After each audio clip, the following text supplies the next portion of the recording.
계속해서 기도하실 때 우리의 죄와 우리 연약함들 주님께 참회의 기도를 아뢰며 다시 한번 예배로 나아갑니다. 기도하겠습니다.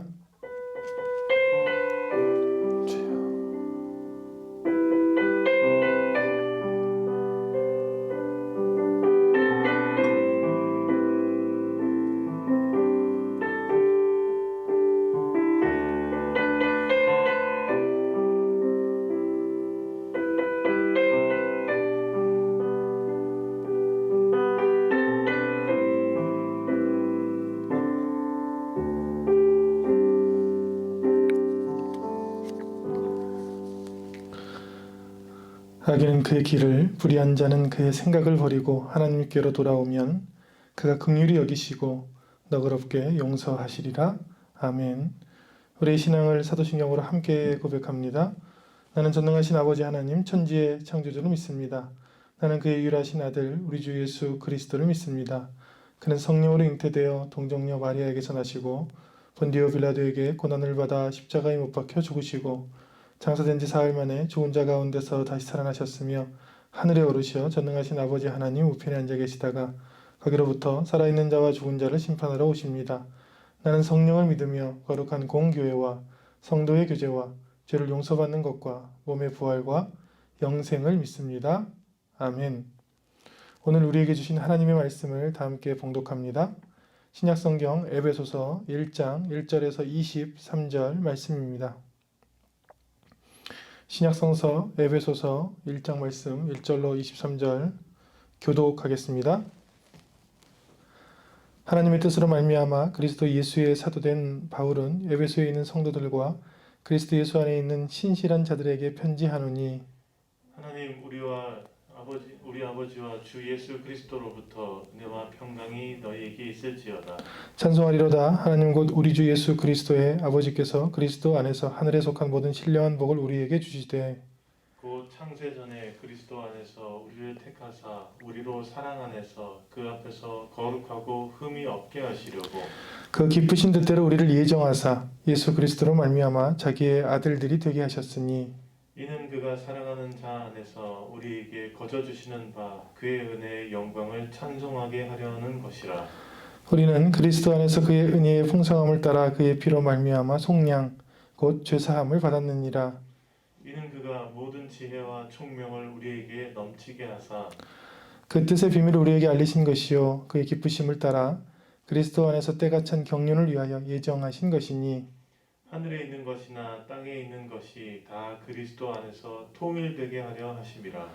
모든 일을 그의 뜻의 결정대로 일하시는 이의 계획을 따라 우리가 예정을 입어 그 안에서 기업이 되었으니 이는 우리가 그리스도 안에서 전부터 바라던 그의 영광의 찬송이 되게 하려 하심이라.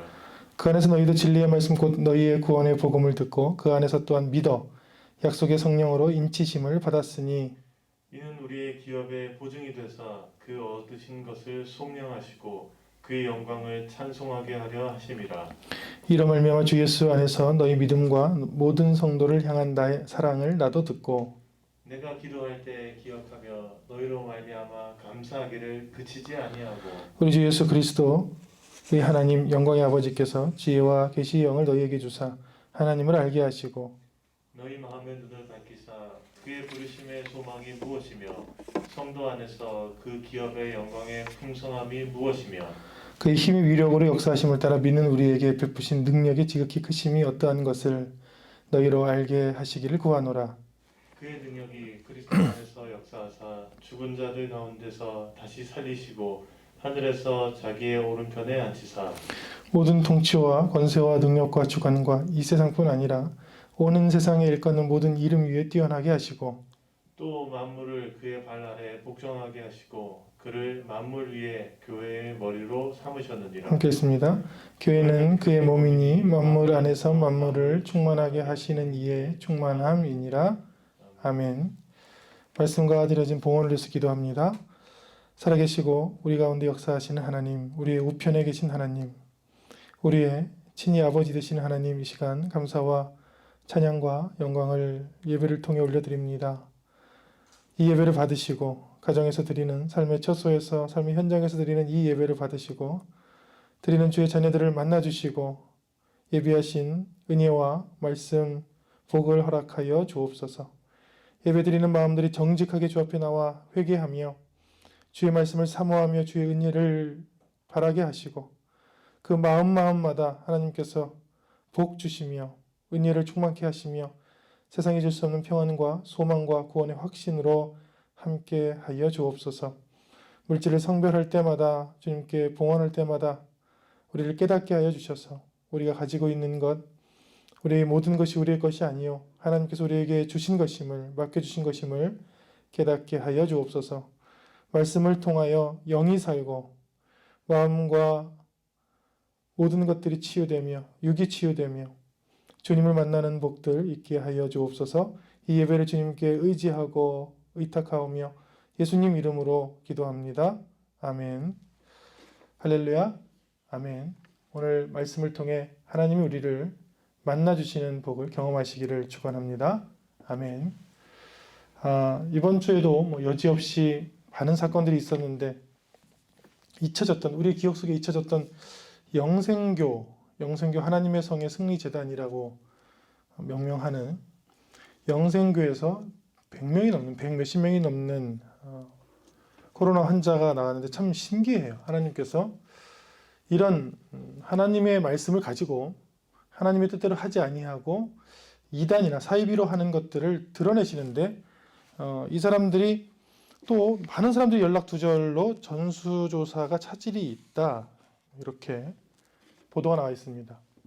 한 뉴스에서는 집단 감염 온상된 이단 교회, 그러니까 특별한 물론 문제가 있는 교회도 있겠지만 특별히 이단들이 신천지, 인터콥, 영생교까지 왜 집단 감염의 온상이 됐는가 이렇게 조명하기도 했고, 특별히 이번 주에는 영생교가 나오는데 영생교 참 황당하죠. 영생교의 교주는 조희성 씨였는데 사형 선고를 심지어 받았고, 그가 주장하기를 자기는 무슨 자신을 하나님이라고 부르고 자기가 세계 공산주의를 없애고 태풍이 한국에 못 오게 하고 여름 장마를 못 오게 하고 대한민국에 풍년이 들게 하고 남북전쟁을 막고 통일을 이루겠다고 속여서 이 당시에는 수만 명의 사람들을 호도했고 지금도 수백 명 이상의 신도들이 있는 것으로 그렇게 파악이 되고 있는데 참 엽기적입니다. 이 사람은 사형 선고를 받았었는데 그 이유는 영생교를 나가는 사람들을 다 죽였어요. 그래서 그 밑에 처단조라고 해서 지성용 또 나경옥 이런 사람들을 데리고 직접 죽여서 안매장을 지시한 그런 혐의로 사형 선고를 받기도 했는데 그 재판 도중에 사망했죠. 자기는 영원히 죽지 않는다고 그렇게 주장하다가 실제로는 죽었죠. 그래서 저는 이게 없어진 줄 알았어요, 사실은. 그런데 그 후계자인 이영자 씨라는 분이 지금도 여기서 누구든지 내 몸처럼 여겨라 이 슬로건을 걸고 수백 명이 모여서 매일, 여기는 또 매일 예배를 드려야 또 영생을 받는다고 이렇게 주장해서 매일 9시에 예배를 드렸다고 합니다. 제가 매주 얘기하지만 건강한 교회와 그렇지 못한 사이비 이단들, 이상한 단체의 차이점은 삶과 믿음 혹은 믿음과 삶이 균형이 있는가, 그 문제입니다. 여기는 매일 9시에 모이니까 삶이라는 것은 없죠. 실체라고 하는데 이 사람들은 영생 실체, 예를 들면 신천지랑 굉장히 비슷해요. 신천지의 교리랑 비슷한 부분들이 많은데 어떤 영생 실체가 되기 위해서 매일 마귀를 물리치고 9시마다 예배를 드려야지 영원히 산다 하는데 실제로 보면 이게 없어요. 믿음과 삶의 균형이 없어요. 혹은 삶과 믿음의 균형. 삶을 믿음으로 고백하는 일들이 사라지기 시작합니다. 왜냐하면 삶이 없어지니까 그냥 믿음만 있는 거예요. 오직 믿음.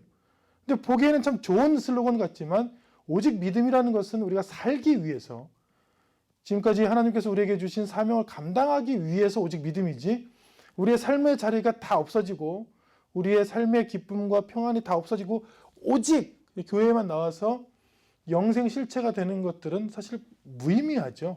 우리 같은 삶을 사는 사람들에게는. 근데 오늘 에베소서 말씀은 우리에게 주신 이 삶의 현장은 다 다른데 그 상황을 어떻게 믿음으로 보고 믿음으로 고백하느냐의 문제입니다. 에베소서 1장이 담고 있는 내용은 굉장히 많아요. 그래서 이 1시간 동안 설교하기에는 내용이 많은데 그걸 요약하면 어떤 내용이냐면 내게 주어진 삶과 상황을 어떻게 우리는 믿음으로 고백하는가. 그리고 그것을 사도 바울이 솔선하고 있습니다. 일단 에베소서는 욕중서신이라고 부르는데 그 이유는 감옥에 있을 때, 로마 감옥에 있을 때 쓴 4가지 성경 중에 하나이기 때문에 그 첫 번째 성경이죠. 에베소서, 빌립보서, 골로새서, 빌레몬서 이렇게 4가지인데 이 3장 1절에 자기가 지금 감옥에 갇힌 자 된 것들을 이야기합니다. 이러므로 그리스도 예수의 일로 너희 이방인을 위하여 갇힌 자 된 나 바울이 말하거니와. 참 이게 놀라운 게 뭐냐면 감옥에 갇혔으면 자책을 하거나 원망을 해야 되잖아요. 아니면 상황을 비관적으로 바라보거나. 근데 지금 자신의 특수한 상황을 믿음으로 고백하고 있다는 거죠. 그러니까 나는 운이 없거나 재수가 없어서 감옥에 갇힌 것이 아니라 혹은 내가 하나님을 믿었는데 하나님이 나를 이렇게 배신할 수가 있어? 내가 이렇게 열심히 했는데 내 상황이 이게 무슨 꼴이야? 이런 것이 아닙니다. 지금 있는 그 삶의 상황을 어떻게 믿음으로 바라보고 고백할까? 본인은 이렇게 고백했어요. 내가 이렇게 죄수가 돼서 억울하게 로마 감옥에 갇힌 것은 너희 이스라엘 사람이 아닌 너희 많은 이방 사람들을 구원하기 위함이다. 그래서 거기서 실망하지 않고 편지를 씁니다. 그 편지가 4개나 썼는데 그 편지가 성령을 통해서 써서 성경이 된 것이죠. 그것을 옥중서신이라고 부르죠. 4절에도 비슷한 말씀이 나옵니다. 에베소서.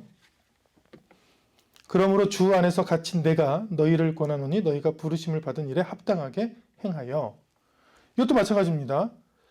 감옥에 갇혔는데 내가 갇힌 상황을 자책하거나 원망하지 않고 뭐라고 불러요? 내가 갇힌 것은 예수 그리스도 안에 갇힌 것이다. 실제로는 감옥에 갇힌 것입니다. 그런데 그 모든 상황을 뭐라고 고백했어요? 믿음으로 고백했죠.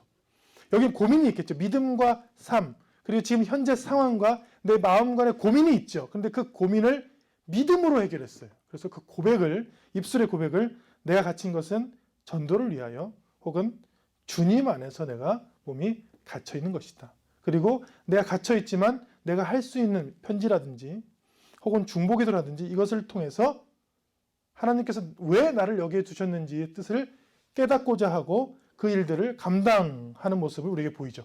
여기에 뭐가 보입니까? 믿음과 삶이 보이죠. 삶 속에서 믿음으로 고백하고 있는 사도 바울의 모습이 보이거든요. 오늘 말씀을 통해 우리도 마찬가지로 우리가 당한 상황을 하나님 왜 우리에게 이런 시련과 이런 불운을 주셨습니까? 라고 하기보다 왜 주셨는지 그리고 그 주신 상황을 믿음으로 어떻게 고백하고 어떤 소망을 갖는지 고민하는 혹은 기도하는 저와 여러분 되시기를 축원합니다. 아멘. 에베소서 6장도 또 동일하게 나오는데 20절을 보면 이 일을 위하여 내가 쇠사슬을 매인 사신이 된 것은 나로 이 일에 당연히 할 말을 담대히 하게 하려 하심이라. 이 일을 위하여 내가 쇠사슬에 매인 사신이 된 것은 그러니까 복음을 위해서 내가 이 매인 것은 당연히 담대하게 이제 사실은 사도 바울이 이 감옥에서 죽거든요. 자기는 죽을 운명이니까 이 글을 쓰든 복음을 전하든 이제 두려움이 없는 거예요. 왜? 자기를 담대하게 하시려고 이런 사형 선고를 억울한 것을 주셨다. 대단한 고백입니다. 지금 우리가 갖고 있는 불운과 어려운 불행한 상황들을 과연 믿음으로 고백할 수 있는가? 믿음으로 고백해야 그게 신앙이죠. 신앙이라는 것은 삶과 믿음입니다. 혹은 믿음과 삶이에요. 내 삶을 어떻게 믿음으로 해석하고 믿음으로 바라보고 믿음으로 고백하느냐. 그게 우리의 신앙이죠. 근데 많은 이단들이 사이비들이 어떻게 한다고요? 삶을 지웁니다. 오자마자 엄마한테 절대 비밀로 하고 삶을 포기하고 우리한테 들어오고 매일 오고 다 잊어버리고 혹시 이 목표만 가지고 살고 근데 계속 그 말을 배우고 듣다 보면 내 삶이 없어지는 거예요. 내 삶의 어려움과 힘든 가운데 하나님이 나를 왜 여기 보내셨는지 왜 이걸 배우라 하시는지 왜 이걸 감당하라 하시는지의 고백은 없고 그냥 거기에 로봇처럼 혹은 프로그램된 사람처럼 똑같은 이야기를 하는 거죠. 그런 것들은 이단이고 사입인데 오늘 말씀들은 우리에게 이것들을 전해줍니다. 삶을 살되 그 삶의 한가운데서 믿음으로 고백해라. 지금 사도 바울은 여기 보면 여기 로마에 있습니다. 그리고 지금 어디를 생각하는 거냐? 저 빌립보, 에베소, 골로새, 빌레몬에 지금 갇힌 몸이지만 편지를 보내고 있는 거예요. 로마서 같은 경우도 비슷한 성경이죠. 로마에 가본 적이 없는데 로마를 생각하면서 로마에 복음을 전하고 싶은데 자꾸 가는 길이 막혀요. 그래서 이거 뭐 내가 기도하고 내가 준비하고 내가 하는 일을 왜 내가 하는 일이 선교인데 내가 전도와 선교를 하는데 하나님은 왜 나를 막으시나 원망하고 자책하기보다는 하나님께서 막으시는 것 같다. 여러 번 막혔다. 가는 길이. 그런데 내가 몸이 못 가면 글을 쓰면 될 것이 아닌가 해서 굉장히 자세히 쓰죠. 여러분 신약 성경 읽어보세요. 서라고 붙어 있는 편지 성경들은 보통 짧습니다. 근데 로마서는 굉장히 길거든요. 그 이유는 가지 못해서 그런 거예요. 거기 가지 못하니까 굉장히 길게 로마서를 쓰잖아요. 그게 바로 삶을 믿음으로 고백하는 사람의 태도입니다.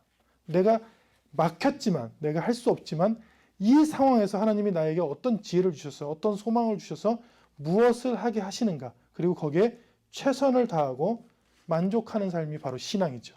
이런 건강한 신앙을 고백하는 저와 여러분 되시기를 축원합니다. 아멘.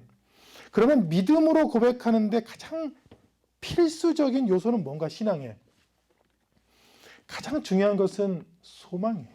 소망으로 고백하는 거예요. 요 에베소서 1장을 전체를 한 단어로 나타내라 하면 저는 소망이라고 하겠습니다. 그리고 설교 제목도 부르심의 소망이 무엇입니까? 하잖아요. 오늘 설교 제목이 부르심의 소망이 무엇입니까? 이 믿음으로 고백하려면 사람이 하나님이 주시는 소망이 있어야 되는 거예요. 그래서 18절에 이런 말씀이 나옵니다. 사도 바울이 말하기를 너희 마음의 눈을 밝히사, 이게 중보기도 내용인데 뭐 상황을 그대로 연출해 보면 하나님 저 이 많은 교회들, 제가 두고 온 교회들, 이 교회들 그 마음을 밝혀주셔서 그 부르심의 소망이 무엇인지 알게 해 주세요. 이렇게 중보기도의 그 장면들을 성경으로 이렇게 쓴 것이죠. 부르심의 소망이 무엇인지 알아야 고백할 수 있다. 근데 사람들은 이런 지금 사도 바울 같은 갑자기 너무 억울하고 당황스럽고 예측하지 못한 불운이 오면 이렇게 하기가 힘들죠. 그런데 날 부르시고 이 가운데서도 분명히 절망하거나 쓰러지지 아니하고 어떤 소망을 주셨을 것이다 라는 고백이 바로 신앙이라는 거예요. 저로 이제 생각해 보면 제가 신학교 때, 신학생 때 저희 집이 불이 났어요. 고향집이. 그 집이 불이 나가지고 가보니까 다 탔어요. 이게 화재라는 것이 한 5분 만에 사람이 가지고 있는 추억과 삶을 다 태우더만요.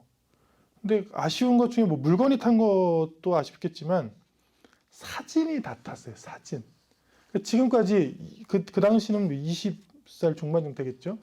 25년 동안 살아온 삶의 추억이 화마로 인해서 다 탄 거예요. 근데 그 자리에서 하나님 소망을 갖게 해주세요. 뭐 불을 주셨지만 불심판을 주셨지만 감사합니다. 뭐 이렇게 말할 수 있는 사람이 몇이나 있습니까? 훗날에 그러니까 지금 지난 지 20년이 지났어요. 지금 20년이 지나고 하나님께서 왜 그런 고난을 주셨는지를 깊이 생각해 보는 것이죠. 왜 다 태우셨을까?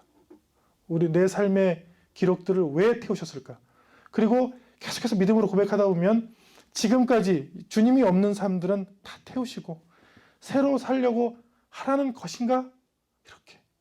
이 사도 바울처럼은 못하겠어요. 이 사도 바울의 이 고백들은 자기가 억울하게 사형을 당하면서조차 이런 놀라운 믿음의 고백과 소망까지는 못하는데 20년 동안 곱씹은 거예요. 그럼 불운을 주실 때마다 굉장히 불행한 일을 당하는 성도님들을 보고 아유 그게 고민하십니까? 뭐 기도하세요. 뭐 상황을 뛰어넘으세요. 이렇게 말하기가 굉장히 힘이 들어요. 왜? 당해봤으니까. 그런 일들을 많이 겪어봤잖아요. 그러나 왜 주셨을까라고 고민할 수 있는 게 시작이죠. 신앙에. 왜 주셨을까? 나한테 이런 힘든 부르심, 힘든 상황을 왜 주셨고 그 여러 가지 생각 중에 내가 믿음으로 고백하게 해주세요, 주님. 이것을 정말 불운하고 재수가 없고 완전히 나는 불행한 사람이라고 고백하는 것이 아니라 이 상황에서 주님이 나를 주신 이유를 고민하며 기도하며 그럼에도 불구하고 믿음으로 고백할 수 있는 사람이 되게 해주세요. 그렇게 기도하는 것이죠. 저 여러분들이 그렇게 기도할 수 있기를, 고백할 수 있기를 축원합니다. 아멘. 그래서 자세하게 나와요. 어떻게 하는 것이냐? 너희 마음의 눈을 밝히사. 제 기도 제목이 이거예요. 저는 아직 다 보지 못했어요. 하나님 밝게 해주세요. 제가 주님께서 그 어려움과 불행을 주신 이유, 그런 고난을 주신 이유를 아직 제가 못 보니까 제 마음과 제 믿음의 눈을 밝혀주셔서 계속해서 볼 수 있는 자가 되게 해 주십시오. 그렇게 기도하는 것이죠. 지금도 그렇게 기도하고 있습니다. 그리고 이 기도는 사도 바울이 성령을 통해서 우리를 위해서 기도해 준 거죠. 본인이 깨달은 그 믿음의 그 수준을, 그 성장의 수준을 주님 저 믿음의 후배들도 눈을 밝혀주셔서 그 어려움 가운데, 억울함 가운데, 힘듦 가운데 그 주님의 뜻을 알 수 있는 사람이 되게 해주세요. 이렇게 기도한 것입니다. 중보기도예요. 저 여러분 이 말씀들을 깊이 묵상할 때 주님 우리도 그렇게 해주세요. 우리도 어렵고 힘들 때마다 주저앉는 것이 아니라 내게 이 어려움을 주신 그 이유를 제 눈을 밝혀주셔서 믿음의 눈과 영의 눈을 밝혀주셔서 볼 수 있는 사람이 되게 해주세요. 기도하는 저와 여러분 되시길 축원합니다. 아멘. 또 이렇게 말씀했어요. 17절에 지혜와 계시의 영을 너희에게 주사 하나님을 알게 하시고, 우리는 하나님을 안다고 생각하지만 실제로 이런 기도를 합니다. 억울하게 사형 선고를 당해서 감옥에 있는 사람이 도리어 자유로운 사람들에게 이런 기도를 해줘요. 지혜의 영, 성령을 통해 지혜와 계시를 주셔서 하나님의 뜻을 아는 사람이 되게 해주세요. 신앙생활이란 무엇인가? 신앙생활은 하나님의 마음을 알아가는 과정이죠. 다 알 수는 없는 것이죠. 다윗의 삶을 보면, 다윗 왕의 삶을 보면 늘 탄원했어요. 탄원시가 뭐냐면 하나님 왜 나한테 왜 제 기도를 안 들어주십니까? 왜 저는 이렇게 쫓겨다니고 왜 저는 광야에서 삽니까? 다른 사람들은 궁정에서도 살고 좋은 아파트도 살고 그렇게 살고 왜 나만 이런 상황입니까? 탄원하는 시를 많이 적었거든요. 근데 그 탄원하는 시를 쓰고 훗날에 다시 왕이 돼서 궁정에 돌아와서는 또 찬양하는 시를 써요. 근데 돌아보면 알겠죠. 그 과정들을 돌아보면 하나님께서 나를 훈련시키셨구나 이걸 알겠지만 그 당시에는 그 모든 마음들을 기도로 시로 승화시켰거든요. 근데 지금 마찬가지입니다. 지혜와 계시형을 주셔서 하나님을 아는 사람이 되게 해주십시오. 이렇게 중보기도 하는 것은 우리를 위해서 하신 거예요. 우리가 하나님을 알아가는 거죠. 지금 이 설교를 듣는다고 해서 다 알 수는 없습니다. 혹은 말씀을 수십 번, 수백 번 읽었다고 해서 알 수 있는 것도 아니죠. 그리고 그 상황을 뛰어넘을 수 있는 것도 아니죠. 다윗이 기도했다고 해서 다윗이 그 광야, 엔게디 광야를 뛰어넘어서 바로 궁정으로 독수리가 머리를 탁 들어가지고 에스겔처럼 궁정으로 간 사건은 없었어요. 그냥 십수년을 광야에서 쫓겨다니며 이 굴도 숨고 저 굴도 숨으면서 기도도 하고 원망도 하고 탄원도 하고 찬양도 하다가 훗날에 하나님께서 그 시간이 다 차고 쳤을 때 하나님의 시간이 있었구나. 하나님께서 계획하신 건데 내가 참지 못하고 그렇게 했구나를 나중에 깨닫는 것이죠. 그 과정들을 하나님을 안다 이렇게 표현했어요. 안다. 구약성서는 알다라는 동사가 좀 다릅니다. 우리가 알고 있는 알다라는 영어의 어원들은 전부 신약성서에서 왔어요. 지식에서 왔죠. 근데 구약성서의 알다라는 단어 야다는 경험하다. 어떻게 경험하냐면 남녀가 결혼해서 처음으로 같이 자는 그 순간을 알다 동의어예요. 남녀가 같이 이제 결혼해서 첫날 밤을 같이 자요. 그리고 자는 그 관계하는 것을 알다라고 했어요. 그러니까 아는 건 뭐냐? 그냥은 알지 못하는 것이죠. 그걸 다 경험해보고 고백적으로 아는 것이죠. 그래서 지금 이 사도 바울의 성령을 통한 이 말씀이 사실은 한 번에 다 와닿지는 않습니다. 어렴풋이 그렇다고 짐작하는 거예요. 이 수십 년의 세월을 다 이겨내고 죽음을 앞둔 다음에 이 큰 경험과 뜻들을 많은 성님도 알았으면 좋겠습니다 하고 중보 기도하는 마음을 이제 알겠어요. 그래서 이 말씀으로 권면합니다. 여러분, 하나님께서 여러분에게 주신 뜻이 다 있으십니다. 그러나 우리는 알지 못하죠. 그것들을 삶의 순간순간 경험하면서 알아가시기를 축원합니다. 아멘. 그런 사람들이 어떻게 한다고요? 삶을, 지금 현재 어려운 이 삶을 믿음으로 고백하고 소망으로 고백할 수 있다는 것이죠. 어떤 사람들이 소망을 갖느냐 그러면 신령한 복을 받는 자의 노래라고 누가 제목을 붙여놨는데 에베소서 1장 3절을 이 말씀이에요. 기도하는데 찬송하리로다 하나님 곧 우리 주 예수 그리스도의 아버지께서 그리스도 안에서 하늘에 속한 모든 신령한 복을 우리에게 주시되, 이렇게 시작해요. 시작 부분입니다. 이건 에베소서에. 신령한 복을 경험한 사람들이 믿음으로 고백하기도 하고 소망을 갖고 고백하기도 합니다. 삶을. 어떤 사람들이 신령한 복을 갖고 있느냐? 김영석 교수의 인터뷰예요. 한 기자의 인터뷰. 두 가지를 이제 대답해요.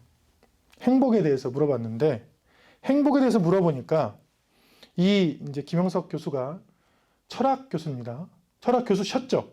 석좌 교수시고 연세대 철학 교수시고 100세가 넘으셨죠. 100년을 살아보지라는 책을 쓰시고 지금도 강연을 하시고 글을 쓰시는데 100년을 살아보니까 절대로 행복할 수 없는 두 부류가 있더라. 사람인데 이 사람들은 절대로 행복할 수 없다.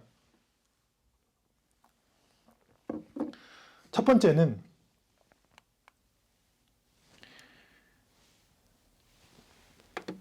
정신적 가치를 모르는 사람, 이렇게 대답했어요.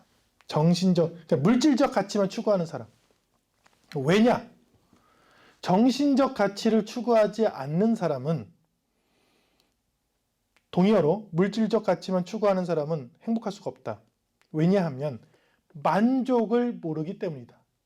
처음에는 그 물질에 대해서 만족하고, 이제 신발에 대해서 만족하고, 차에 대해서 만족하고, 뭐 갖고 있는 물질에 만족하지만 그 갖고 있는 그 만족의 범위가 계속해서 늘어나는 거예요. 그러니까 욕심만 늘어나고 채워지지 않으니까 사람들을 보기에는 부러운 사람이에요, 그 사람이. 근데 그 사람은 절대로 행복해지지 않죠. 계속해서 그 만족하는 것들이 더 커지고, 그 만족해야 되는 것들은 더 커지고, 자기는 작게 갖고 있으니까 100살을 살아도 그 사람들은 불행하더라. 그런데 정신적 가치를 추구해서, 예를 들면 정신적 가치는 굉장히 많죠. 예술을 추구하든지 뭐 문학을 추구한다든지 정신적 가치는 굉장히 많죠. 그 가치를 추구하는 사람들은 거기에서 작은 것이지만 만족한다는 거예요. 그래서 물질적 가치만 추구하는 인간은 절대로 행복에 도달할 수는 없다. 이렇게 인터뷰를 하셨고, 두 번째는 이기주의자입니다. 이기주의자는 절대로 행복할 수 없대요. 왜냐하면 사람은 인간관계를 해야 되는데, 그리고 인간관계라면 인격이 있어야 되는데, 이기적인 인격은 인간관계에서 나오는 선한 가치를 경험할 수 없는 것이죠. 왜냐하면 사람을 인격적으로 대해야 되는데 그 사람을 이기적으로 대하는 거예요. 저 사람이 나한테 뭐가 이렇게 이득이 있을까? 내가 저 사람을 사귀면 나한테 뭐가 이득이 있을까? 저 사람을 만나면 나한테 무슨 이득이 있을까? 하면 사람과 사람 사이에서 오는 하나님이 주신 본래적 선한 가치가 상실된다는 거예요. 그러니까 물질만 추구하고 이기적인 사람은 행복과는 거리가 멀다. 거기에 제가 감히 첨언을 하면 오늘 말씀에 나오는 신령한 복, 다시 번역하면 영적인 복을 모르는 사람도 참된 행복을 경험할 수 없다.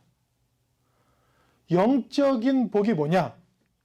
오늘 4절에 등장합니다. 4절에 창세전에 그리스도 안에서 우리를 택하사, 내가 버려졌다고 생각하는 사람은 결코 행복할 수 없습니다. 우리나라에서 한 해에 8,500마리에서 10,000마리 정도의 강아지가 유기돼요. 유기라는 것은 선택의 반대입니다. 버리는 것이죠. 근데 그 강아지의 대부분이 생일이나 크리스마스 선물이래요. 생일이나 크리스마스 선물로 선택했다가 어떤 여러 가지 이유를 통해서 버린 것이죠. 이 선택과 버려짐이 사실은 성경에서 가장 큰 주제 중에 하나입니다. 그리고 영적인 복을 받은 사람들은 우리는 바로 선택된 사람들이라고 믿는 거예요. 믿는 사람들이 이 복이 있는 거죠. 아이들한테 예전에 어른들이 많이 놀렸습니다. 뭐냐면, 야, 너 주워 왔대, 다리 밑에서. 근데 삼촌들이 농담을 한 거예요. 근데 듣는 아이들은 굉장히 충격으로 받아들여요. 초등학생 때 들었든, 어렸을 때 들었든, 좀 커서 들었든, 진짜인가? 생각해보니까 나만 색깔이 얼굴색이 검어요. 우리 집 식구는 다 하얀데 나만 검은색이야. 그런 것 같아. 그리고 안 닮았어. 성격도 나만 안 닮았어. 근데 농담 진짜 났는데 농담을 한 거예요, 삼촌이. 근데 이 아이가 눈물을 확 뿜고 확 슬퍼요. 왜? 바뀐 건 없어요. 그랬다고 뭐 밥을 안 주는 것도 아니고 뭐 용돈 안 주는 것도 아니고 바뀐 게 없어요. 뭐 때문에 그렇습니까? 나를 아빠 엄마가 사랑하는 마음으로 정말 작정하고 나를 가져서 기뻐한 게 아니라 그냥 난 누구한테 버려진 존재라고 느끼는 순간 갑자기 불행이 닥친 거잖아요. 마찬가지예요. 신앙이라는 것은 1번이 이거예요. 영적인 복 1번이. 하나님께서 나를 그냥 세상에 던진 게 아니다. 창조 전부터 그리스도 안에서 우리를 계획하시고 내 이름을 아시고 내 이름 두 글자고 세 글자를 아시고 나를 선택해서 나를 사랑하기로 작정하고 자녀로 작정해서 나를 창조하셨다라는 것이 신앙의 1번이에요. 그래야지 그게 행복을 가져다 돼요. 영적인 복이에요. 그 행복한 사람이 믿음으로 고백하기도 하고 소망을 가지고 고백하기도 합니다. 그래서 구약 성경의 앞부분은 거의 나를 선택하신 하나님, 우리는 선택한 민족이다 이렇게 나오죠. 그리고 하나님은 나를 선택하셨고 우리의 선택은 고백이라고 부릅니다. 고백. 우리는 그 선택을 감사하게 여기며 하나님을 고백하는 행위죠. 이게 영적인 복이에요. 이게 없으면 절대로 신앙생활에서 행복과는 거리가 멉니다. 두 번째는 그 기쁘신 뜻대로 우리를 예정하사, 이거 참 힘든 단어입니다. 예정하사 예수 그리스도로 말미암아 자기의 자녀들이 되게 하셨으니, 아들들이지만 제가 순화해서 번역할게요. 자녀들이 되게 하셨으니. 예정론이라고 있습니다. 이 칼빈이 만들어서 예정론이 있는데 사실 저는 개인적으로 이렇게 생각합니다. 예정 혹은 운명, 운명론, 예정론은 원래 본 뜻이 아니고 작정이라고 생각합니다. 작정. 아주 선한 작정. 하나님께서 작정하셨어요. 자녀를 낳기로. 그리고 그 자녀를 낳아서 자녀와 서로 교제하는 것이죠. 부모와 자녀 소통 언어 사기라는 말이 있는데 기억하고, 아기의 말을 기억하고, 기대하고, 기다려주고, 기도하라. 이게 부모와 자녀 소통의 언어 사기예요. 자녀도 엄마의 말을 좀 기억하고, 엄마를 기대하고, 엄마를 기다려줄 줄 알고, 엄마를 위해서 기도하라. 이러면 얼마나 좋겠어요? 근데 저는 예정론이나 혹은 운명론으로 치부하는 그런 단어들을, 신학적으로 하는 단어들을 공감할 수 없습니다. 공감하지 못하고 도리어 하나님께서 자녀를 서로 소통하고 서로 사랑하는 자녀를 만들기로 작정하셨는데 그게 나다. 이렇게 고백하고 생각하는 사람들이 행복해요. 저는 행복한 사람이냐? 어제 아내가 오늘인가요? 어제 이틀 연속 행복하냐고 저한테 물어봤는데 제가 자신 있게 대답했어요. 나는 굉장히 행복한 사람이다. 여러 면에서 신앙적으로도 굉장히 행복한 사람이고 가정적으로도 행복한 사람이고 물질적으로 행복하다고 스스로 자족하고 있는 사람이고 여러 면에서 행복한 사람이다. 그런데 다른 사람보다 더 많이 가져서 행복한 것은 아닙니다. 이래서 행복한 거예요. 하나님께서 나를 사랑하시기로 만드시기로 작정하셨구나. 그걸 깨달으니까 다른 사람하고 전혀 관계없는 혼자 느끼는 그 행복이 있는 사람이죠. 여러분에게도 이런 행복과 기쁨이 있으시기를 축원합니다. 아멘. 어떤 것이 또 신령한 복이냐? 이게 신령한 복이에요. 7절 같이 있습니다. 우리는 그리스도 안에서 그의 은혜의 풍성함을 따라 그의 피로 말미암아 속량 곧 죄사함을 받았느니라. 이 문장이 왜 이렇습니까? 이건 문장이 하나의 고백이잖아요. 우리는 시작해서 그랬다. 우리는 그리스도 안에서 은혜가 넘쳐서 예수님의 피로 말미암아 속량 곧 죄사함을 받았느니라. 죄사함은 알겠는데 속량은 빚대 표현한 것이죠. 죄를 용서해줬다는 건 알겠지만 그럼 속량은 뭡니까? 속량은 저기 듣고 있는 사람이 100만 원의 빚을 졌어요. 그래서 저 뒤에 있는 사람한테 팔려갔어요. 100만 원을 못 갚으니까. 그때 제가 그래? 내가 사랑하는 사람이 왜 팔려갔대? 그래서 100만 원을 준비해서 이 준비한 돈을 속전이라고 해요. 속전. 속전을 가지고 저 사람한테 내가 100만 원 대신 줄 테니까 이 사람을 좀 놔주시오 하는 행위 속량이라고 부릅니다. 알겠죠? 예수님께서 우리를 죄사한 것을 설명하기 위해서 표현한 거예요. 고백한 거예요. 이렇게 고백하는 사람이 행복합니다. 이렇게 고백하는 사람이 삶을 나는 죄로 인해 죽을 수밖에 없는데 예수님이 나를 사랑하셨지. 그래서 나를 속전으로 그 피는 속전이죠. 속전으로 속량하셨지라고 깨닫는 사람들이 지금 삶을 믿음으로 고백합니다.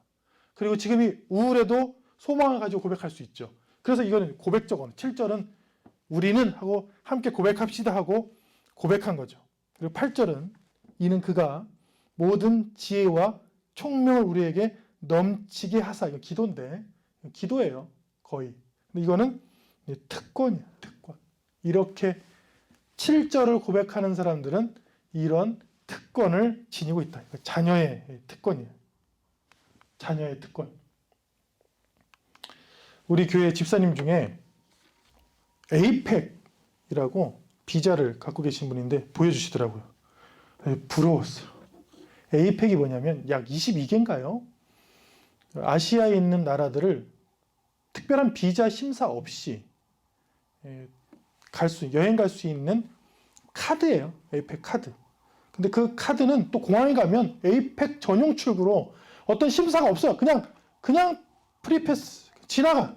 난 여기서 막 기다리는. 왜냐면 제가 동남아시아 쪽에 선교를 가다 보니까 비자를 받기가 힘들어요. 근데 제가 비자를 받다가 눈물을 짓고 힘들고 이태원 그 한남동 거리에서 서류 뭉태기를 들면서 비 맞으면서 울면서 했던 사건들. 왜냐하면 내가 그 나라에 구제를 하고 도움을 주고 교육을 하려고 가는데 허락을 안 해줘. 허락을. 비자를 줘야 되잖아 나한테. 비자를 안 주는 거야. 그래서 뭘 해와라, 무슨 확인증을 받아와라, 무슨 뭘 갖고 와라. 그 한 곳을 한 3, 4주를 다녔나 봐요. 수십 번을 갔다 왔나 봐요. 근데 또 안 돼서 정말 그렇게 하면 안 되는데 제 힘으로 안 돼가지고 여행사를 통해서 돈을 많이 뒷돈을 얹어주고 비자를 받고 가곤 했어요. 그런 생각을 하는데 아니 이분은 카드를 하나 딱 보여주시는데 자기는 동남아시아에 있는 나라들은 다 갈 수 있다는 거예요. 비즈니스맨들한테 특별히 주는 아주 실력이 좋은 비즈니스맨들한테 주는 그런 특권이겠죠. 그래서 저는 특혜라고 생각하지 않아요. 그 특권 좋은 거라고 생각해요. 그거를. 그래서 굉장히 부럽다. 그런데 그 나라 사람들은 또 반대죠. 그 나라 사람들은 아예 자국 시민권을 갖고 있으니까 그런 비자 카드 필요 없이 그냥 들어갈 수도 있는 것이고, 우리는 뭐냐? 하나님 자녀의 특권을 많이 가지고 있다. 그게 뭔데요? 오늘 다 나왔어요. 오늘 나온 말씀들이 다 하나님의 자녀들이 가지고 있는 특권에서 얘기하는 거예요. 오늘 에베소서 1장에 굉장히 긴 내용이 나옵니다. 그 내용들이 다 이런 특권들이에요. 뭡니까? 갇혔어요. 감옥에 갇혔어요. 근데 그 상황을 어디서 하소연하거나 억울한 게 아니라 하나님께 여쭤봤어요. 근데 하나님께서 가르쳐 주셨어요. 왜 그런지. 내가 이 상황에 있는 게 내가 지금 이 삶을 내가 하나님이 주신 믿음으로 고백하고 있어요. 지금 이 성경은. 그게 특권인 거예요. 지금 내가 가지고 있는 상황을 믿음으로 고백할 수 있는 거. 지금 굉장히 안 좋은 상황이에요. 그런데 또 하나님께 여쭤봤더니 하나님께서 소망을 주셨어요. 지금은 그렇지만 이 훈련이 다 끝난 다음에 이런 소망을 주실 것이다. 그래서 지금 있는 상황에서 다시 또 소망을 가지고 하나님께 고백할 수 있는 힘이 생겼어요. 지금 갖고 있는 게 행복한 게 한 개도 없어요. 그런데 영적인 복을 주셔서 영적으로 마음적으로 또 행복을 고백할 수 있는 그런 힘을 또 주셨어요. 이 모든 것들이 다 뭐냐? 마치 그 카드처럼 우리에게 주신 특권이죠. 특권. 이 코로나 상황 속에서도 소망을 가질 수 있고 기뻐할 수 있고 나름대로 행복할 수 있는, 어디 못 나가서 답답하게 죽겠어요. 그런데 보니까 가족들하고 있는 시간이 많이 길어졌어요. 그래서 제가 행복해요. 애기랑 같이 있을 수 있고 또 첫째랑 있는 시간이 길어져가지고 밖으로 나가지 못하는 것들은 힘들지만 지금 있는 상황에서 행복을 말할 수 있는 그런 특권들을 누리시는 저와 여러분 되시기를 축원합니다. 아멘. 근데 그 목적도 있어요. 굉장히 오늘 얘기하는 것들이 굉장히 철학적입니다. 내용들이 사실 에베소서가 굉장히 깊어요. 굉장히 깊고 철학적이라 그 목적은 뭐냐? 목적. 특권을 주신 목적. 6절 같이 있습니다. 이는 그가 사랑하시는 자 안에서 우리에게 거저 주시는 바 그의 은혜의 영광을 찬송하게 하려는 것이라. 이 모든 것들은 성경, 구약 성경이나 신약 성경이나 다 동일하게 등장하는 목적입니다. 우리에게 이 모든 것을 주신 것은, 우리를 자녀로 만드신 것은 하나님을 찬양하는 존재, 하나님의 사랑을 받고 찬양하는 존재로 만들려고 한 것인데, 하나는 좀 명확히 해놨어요. 두 번째 줄에 거저 주시는 바, 너의 공로가 아니다. 이것은 오직 예수님의 공로다. 그래서 이는 그가 사랑하시는 자 안에서 우리에게 거저 주시는 바 그 은혜와 영광을 찬송하게 하려는 것이다. 이게 찬양과 예배, 믿음의 삶, 우리 삶의 목적이죠. 목적. 오늘 이 말씀을 들으면서 여러분들 우리의 신앙이, 우리의 삶이, 우리의 믿음이 건강해지시기를 축원합니다.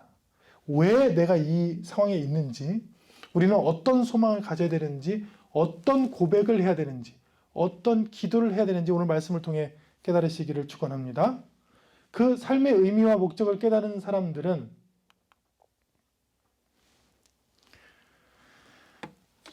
이 글을 좀 읽어보면 삶의 의미를 발견한 사람은 자신의 삶을 어떻게 살아야 할지 방향과 목적이 정해지는 것입니다. 하나님의 나라와 영광을 위해서 죽어가는 사람들을 구원하고 살리기 위해서 인생을 살게 되는 것입니다. 여러분, 이 글에 우리의 지금 상황이 바뀐 것이 있습니까? 하나도 없죠. 사도 바울은 옥중서신 4개의 성경을 쓰면서 이 공로를 인정받아 옥에서 탈출할 수 있었을까요?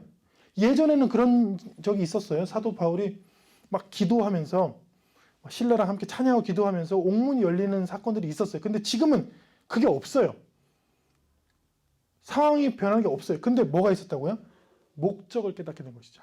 내가 여기 온 목적, 내가 여기서 갇혀있지만 뭘 해야 되는 삶의 방향과 목적을 지혜와 말씀을 통해서 깨닫게 된 것이죠. 그래서 이걸 합니다.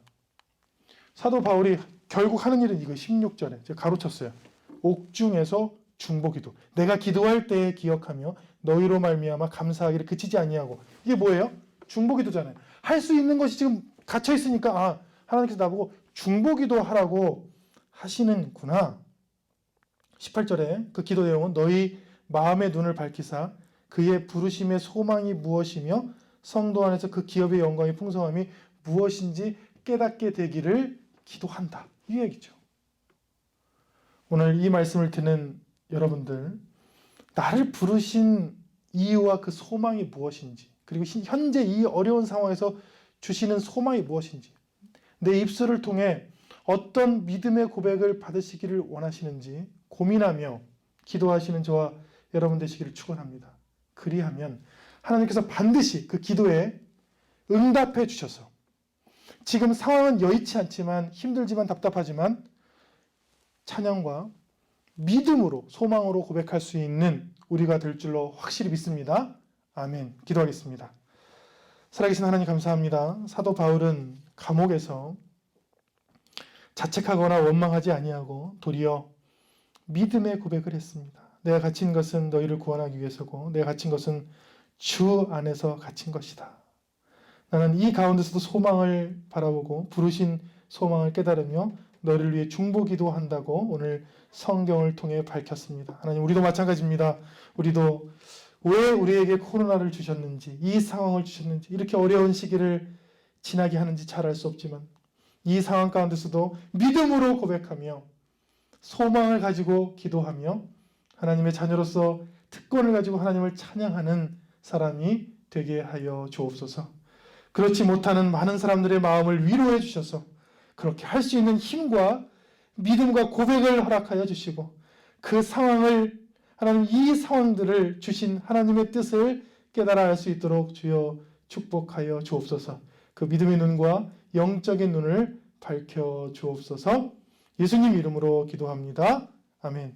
이 시간 함께 기도할 때 우리에게 이 고난을, 이 상황을, 이 현장을 허락하신 하나님의 뜻을 구하며 기도하기를 원합니다. 이 상황 가운데서도 믿음으로 고백할 줄 알고 소망을 가지고 고백할 줄 알고 신령한 복을 구할 줄 알며 하나님의 자녀로 그 특권을 가지고 하나님을 찬양하고 주님 주신 그 뜻을 받들을 수 있는 믿음이 되기를 원한다고 함께 기도하겠습니다. 기도합니다. 살아계신 하나님 감사합니다. 우리가 함께 기도할 때에 삶의 현장에서, 지금 비록 집에서 삶의 현장에서 방송을 보며 예배를 드리지만 주님 그 예배, 그 기도에 찾아가 주셔서 우리를 이곳에 있게 하신 그 이유, 우리에게 고난을 주신 이유, 우리에게 쉼을 주신 그 이유, 우리에게 어려움을 주신 그 이유를, 그 소망을 깨닫게 하여 주옵소서. 그 가운데, 그 상황 가운데 믿음으로 고백하게 하시고 소망을 가지고 고백하게 하시고 주님, 주님의 자녀로서 찬양의 입술을 가지고 고백할 수 있는 우리 될 수 있도록 주여 축복하여 주옵소서. 기도하는 주의 자녀들 찾아가 주셔서 영적인 부분들, 마음을, 그 육을 치유하여 주시고 주님께서 안수해 주셔서 거저 주시는 바 은혜와 구원과 치유를, 회복을 허락하여 주옵소서. 이 가정이 회복되기를 원합니다. 주님, 이 자녀가 회복되기를 원합니다. 이 마음이 회복되기를 원합니다. 하나님, 이 기도에 주님 함께하여 주시기를 원합니다. 주님 인도하여 주옵소서. 주님 찾아가 주옵소서. 그 삶이, 그 입술이 믿음의 고백을 할 수 있도록, 소망의 고백을 할 수 있도록 주여 도와 주옵소서. 주님, 주님. 이제는 우리 주 예수 그리스도의 은혜와 하나님의 사랑과 성령께서 주시는 놀라운 믿음의 고백이 이 시간 우리의 삶의 현장에서, 코로나19 가운데서, 답답함과 어려움 가운데서도 믿음의 고백과 소망의 고백을 하기로 결단하는 주의 자녀들 삶과 자녀와 가정과 하고자 하는 모든 일 위에 지금부터 영원히 함께 하시기를 간절히 축원하옵나이다. 아멘.